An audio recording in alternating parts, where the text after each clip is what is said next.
kamu, ya. Pokoknya stand to stand. Ibu tugasnya cuma nge-video aja 2 jam gitu ya. Kamu tinggal terserah explore untuk presentasi. Perhatikan, foto periodisme itu artinya periodik untuk cahaya ya. Periodik cahaya, oke? Ada apa? Kelompok yang membahas? Ada kan? Ya? Itu yang tanaman? Ada tanaman? Tanaman pendek sama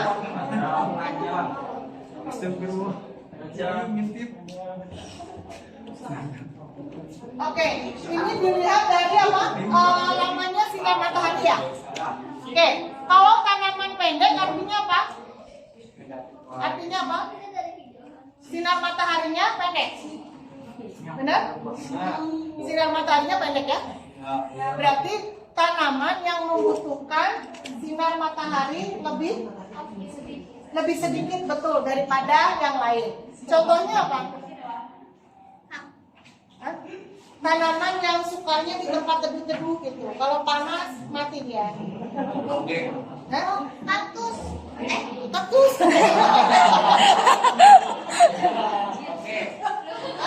Toge.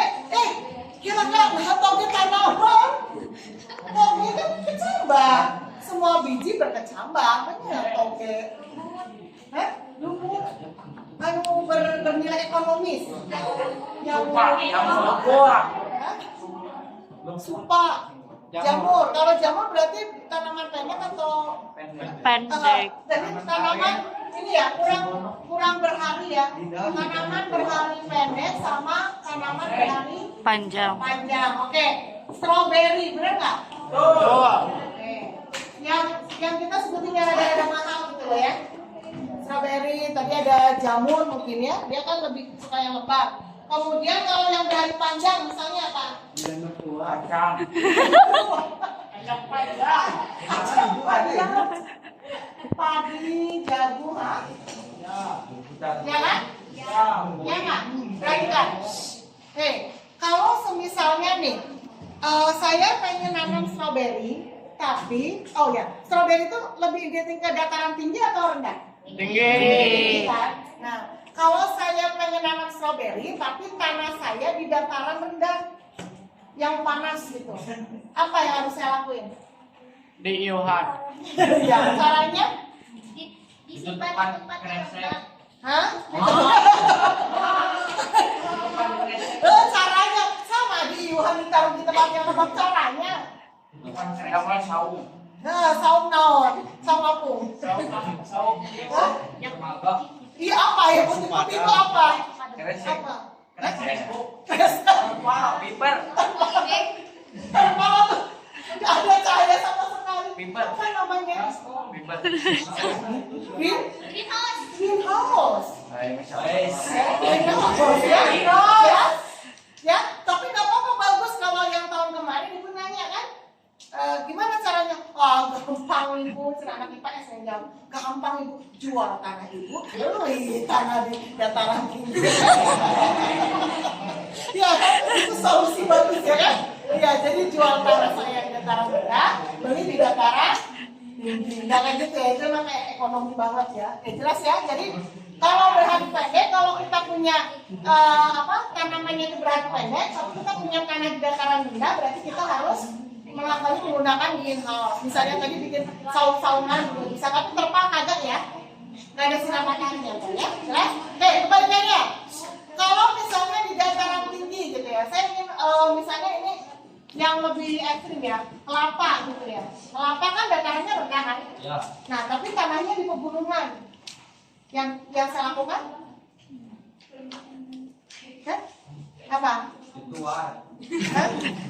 Dijual tanahnya. Yang saya lakukan apa? Berarti si padi, jagung sama kelapa ini kan butuh sinar yang banyak kan? Ya. Berarti dilakukan apa? Di tanah kosong. Hah? Iya, di tanah yang kosong. Maksudnya di lapang. Iya, tapi kan tetap aja hujannya sering teduh. Sinar mataharinya kan jarang.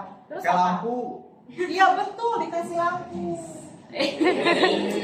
Ya, disinari atau dikasih lampu, jelas ya? Jadi tahu ya, kanangan berhari pendek sama berhari panjang, ngerti? Oke. Oh iya, oke. Terus yang kedua deh, ada embrio. Oke, genesis. Yang dapat embryogenesis di gambar nomor 1 kayaknya. Ya, apa embryogenesis? Udah ditulis. Udah ditulis. Tinggal dibaca ya, tinggal baca. Embryogenesis adalah pembentukan dan perkembangan. apa? Ya, pintar. Perhatikan. Kalau kamu ketemu sama genesis, artinya proses pembentukan dan perkembangan. Embryogenesis berarti proses pembentukan dan perkembangan embrio. Spermatogenesis berarti perkembangan sperma. Kalau pembentukan dan perkembangan ovum namanya oogenesis, bukan ovugenesis. Jelas? Jelas ya? Oke. Kalau organogenesis adalah pembentukan dan perkembangan organ. Betul? Nah, sekarang embryogenesis pembentukan dan perkembangan embrio kan?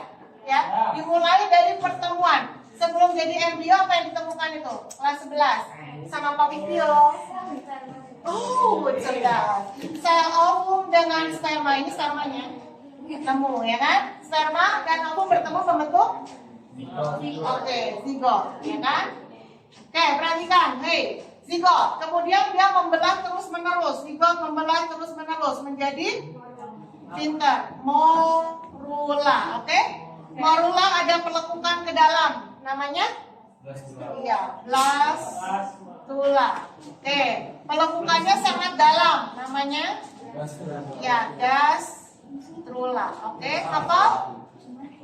Zigot, terus? Morula, blastula, MBG, oke? MBG, zigot, morula, ya Z dulu, ZMBG gitu ya. Zigot, morula, blastula, gastrula. Nah, yang harus kalian hafalkan pada tahap gastrula, ya, itu nanti akan membentuk kalau di manusia ada 3 lapis, oke? 3 lapis embrional disebut sebagai triploblastik, oke? Tri itu artinya berapa? 3 lapisan embrional. Yang paling luar, ini yang gambar nomor terakhir kalau nggak salah. Apa? Yang paling luar mesoderm, oke? Yang di tengah mesoderm, oke? Yang paling bawah endoderm. Oke, perhatikan sebentar. Kalau yang eksoderm itu adalah yang paling luar. Jadi yang pertama kali dibentuk setelah terjadinya embrio. Oke, perhatikan. Apalagi kalian nanti kan ada rencana berkeluarga ya. Yang laki-laki jadi calon ayah. Amin. Ya, yang perempuan jadi calon ibu ya. Ya. Jadi ngerti prosesnya ini ya. Oke ya. Kalau pembentukannya kemarin di kelas 11 ya, diajarin nggak sama Pak Tio? Diajarin. Hebat. Oke ya. Oke, jadi yang eksoderm itu yang pertama terbentuk justru apa? Saraf. Saraf itu termasuk otak. Oke, perhatikan. Jadi di 3 bulan pertama kehamilan yang pertama dibentuk adalah saraf otak. Ya. Nah, biasanya 3 bulan pertama mual-mualnya keterlaluan ya. Dan kadang seorang wanita itu kagak mau makan, minum gak mau, pokoknya karena muntah-muntah terus ya kan? Padahal kalian harus ingat bahwa 3 bulan pertama pembentukan otak. Nanti kamu pulang tanya ya sama mama kamu, mama waktu hamil aku di 3 bulan pertama mama mau makan nggak? Cepol. Oh enggak, oh pantes. Kamu makan. Udah. Jangan membicarakan masa lalu ya. Oke, jangan salahkan mama kamu karena itu memang kita nggak bisa menyalahkan karena hormonal kan? Kenapa hormonal? Hormon estrogen berada pada titik rendah selama 9 bulan. Artinya apa? Mual-mual. Kamu menstruasi yang cewek? Pas menstruasi kamu perasaannya gimana? galau, sakit ya. Nah itu dirasakan oleh ibu kalian waktu kalian mengandung kalian. Jelas? Jelas? Nah, yang lebih parahnya adalah itu dirasakan pada nenek kalian yang sudah menopause. Jadi estrogen berada pada titik rendah selamanya. Pasti nyebelin, oke? Jadi kalau ada nenek kamu di rumah, terus kamu ketemu sama nenek kamu, terus beliau gitu ya, kamu marah, berarti kamu lebih parah. Ya, kenapa lebih parah? Harusnya kamu maklum. Jadi nanti kalau ada kan guru kalian yang sekarang enak ya, yang muda-muda ya.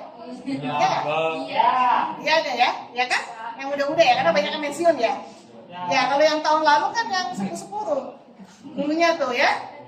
Jadi kalau gurunya udah sepuh-sepuh, ngambek gitu ya. Oh, pantas ya. Udah menopause. Karena estrogen berada pada titik rendah selamanya. Oke. Nah, jadi kalau nanti kalian hamil, ingat-ingat ya, ibu waktu hamil awal itu nggak bisa minum air putih. Waktu hamilnya Fatih, anak pertama itu nggak bisa minum air bening selama kehamilan. Apalagi awal-awal itu hobinya muntah. Jadi kalau minum air bening, ini muntah. Yang ibu minum hanya teh botol sosok. Iya, endorse. Ya, sama laktamil ibu hamil yang kotak. Nggak boleh. Kalau yang dikutuk-kutuk itu muntah. Tapi ibu ingat bahwa itu pembentukan otak ya. Maka apa yang ibu lakukan? Jadi ibu muntah kan di kamar mandi itu keluar yang hijau-hijau black gitu ya. Muntah. Tiba-tiba yang ketiba ada Magicom, lari. Buka Magicom, ngambil nasi, ya makan. Gitu, muntah lagi ya kan? Nah, Magicom. Jadi hidup ibu waktu awal kehamilan ya itu adalah Magicom kamar mandi, Magicom kamar mandi. Kenapa? Karena ingat ini, ya. Ya, calon ayah juga nanti harus paham ya, istrinya lagi muntah-muntah kayak gitu ya, jangan buat kitanya. Kalau kamu gak mau makan nanti anak kita gitu ya, jangan ya, harus minta apa gitu ya. Kadang yang kita minta juga, ya kita minta ya kan, saking nyebelin sifatnya, pasti ada sifat kayak gini nih. Jadi kadang kalau misalnya kita minta rujak nih ya, suami nyariin, sejam kemudian baru ketemu nih, balik lagi, ini rujaknya. Pengennya tadi jam 10, sekarang udah jam 11, nggak pengen ya. Ya, terus suaminya marah kan? Kalau marah, nyebelin banget. Itu nyebelinnya 9 bulan 10 hari. Nah, nanti ada yang komentar, Bu, kalau misalnya saya sekarang punya pacar nih Bu, dia udah nyebelin, kebayang. Jadi kalau jadi pacar lain dia nyebelin, jangan dijadikan istri, oke? Ya, aduh, sudah ya. Ya, soalnya nanti lebih nyebelin pada saat ya hamil, oke? Jelas ya, jadi nanti diingat-ingat ya. Jangan kayak sama mama kamu ya, bisa sakit hati mama kamu ya.